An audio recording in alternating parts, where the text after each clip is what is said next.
عارف ايه اكتر حاجه معطلاك في حياتك؟ لا هي الظروف ولا قله الفلوس. الحقيقه ان عقلك هو اللي حاطط لك الفرامل طول الطريق. عايز اقول لك انت شغال ب 5% بس من قدراتك، والباقي شغال تخريب ذاتي من غير ما تحس. وتعالى دلوقتي اقول لك ازاي تبرمج المكنه اللي جواك دي وتخليها تشتغل لحسابك مش ضدك. جوزيف ميرفي في كتابه قوه عقلك الباطن بيقول لك ان عقلك ده زي التربه، اي بذره هترميها فيها هتطرح سواء كانت ورد او شوك.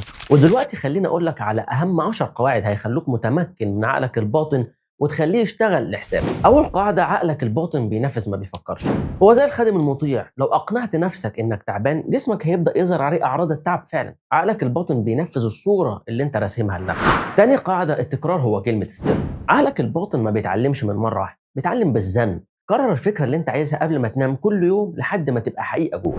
ثالث قاعده، الخيال اقوى من الاراده. لو ارادتك بتقول عايز ابقى غني وخيالك شايفك فقير، خيالك هو اللي هيكسب. اتعلم تشوف النجاح بعينك قبل ما يحصل في الحقيقه. رابع قاعده، قوه فتره ما قبل النوم. اخر دقائق قبل ما تنام هي اللي بتحدد مودك وتفكير تاني يوم. بدل ما تفكر في مشاكل اليوم فكر في الحل اللي بتتمناه وسيب عقلك الباطن يشتغل عليه وانت نايم. خامس قاعده، بطل تغذي الخوف. عقلك الباطن بيكبر اللي بتديله اهتمامك. لو ركزت على خوفك من الفشل، الفشل هيجي لك لغايه عندك. ركز في النتيجه اللي بتتمناها وهي نجاح. سادس قاعده، استخدم التوكيدات الذكيه. ما تقولش انا هبقى كويس، قول انا بدات اتحسن كل يوم. العقل الباطن بيحب الصيغه اللي فيها حركه واستمراريه لانها بتعدي من فخ المنطق وبتدخل تتنفس فورا. سابع قاعده، عقلك الباطن هو مخزن ذكريات.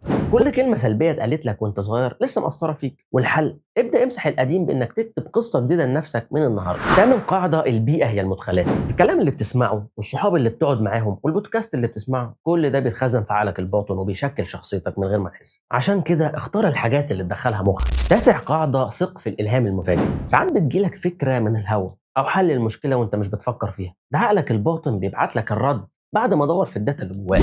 عاشر قاعده، انت مراقب لنفسك. وظيفتك طول اليوم تراقب افكارك، واول ما تلاقي فكره هدامه دخلت اطردها فورا قبل ما عقلك الباطن يختم عليها ويحفظها جواه. عقلك الباطن ما عندوش حس دعابه وما بيعرفش يهزر، اللي هتقوله له هيصدقه وهينفذه. ففكر 1000 مرة قبل ما تقول كلمة سلبية لنفسك. لو الفيديو ده فادك ما تنساش تعمل لايك وفولو عشان لسه مكملين في سلسلة ال100 كتاب اللي هيغيروا طريقة تفكيرك. وقول لي في الكومنتات دلوقتي ايه أكتر فكرة سلبية عن نفسك قررت تمسحها من عقلك الباطن النهارده.